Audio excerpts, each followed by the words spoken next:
अरे जा अगर तू ना मिलू तो मर जाए।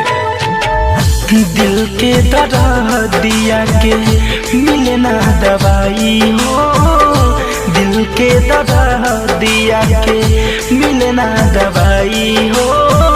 बनवले शराब जवान, बनवले शराब जवान कहवा भेटाई हो। दिल के दर्द दिया के मिले ना दवाई हो, दिल के दर्द दिया के मिले ना दवाई हो, दिल के दर्द दिया। क्या फर्क रह गया तेरे और जमाने में, तुझे तरस ना आया मेरे दिल को जलाने में। आज टूट कर बिखर गया हूँ मैं कुछ इस तरह कि अब ढूंढता हूँ तुझे हर शराब के पैमाने में।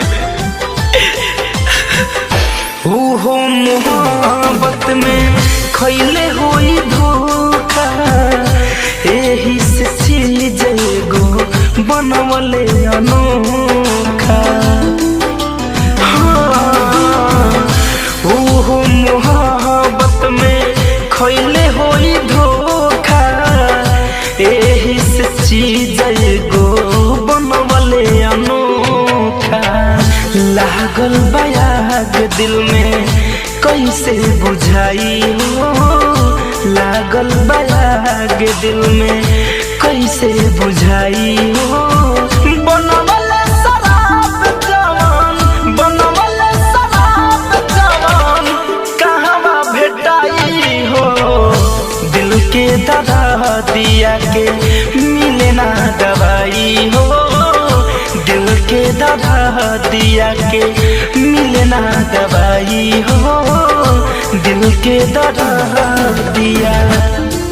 दर्द छुपाने की अब जरूरत नहीं है मुझे, बहुत मशहूर हो गया हूँ मैं झूठा मुस्कुराने में।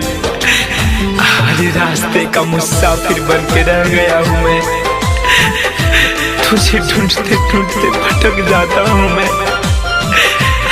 खाने में, मैं कैसे के जी कवनो लेके जखम हो।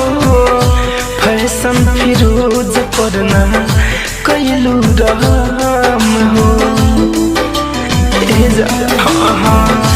कैसे के जी कवनो लेके जखम हो। अभिनव दिनेश पड़ना कैलू रहम हो।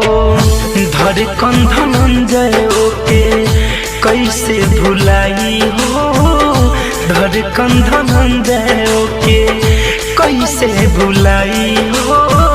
बनवले शराब जवान, बनवले शराब जवान कहवा भेटाई हो। दिल के दर्द दिया के मिले ना दवाई हो, दिल के दर्द दिया के मिले ना दवाई हो, दिल के दर्द दिया।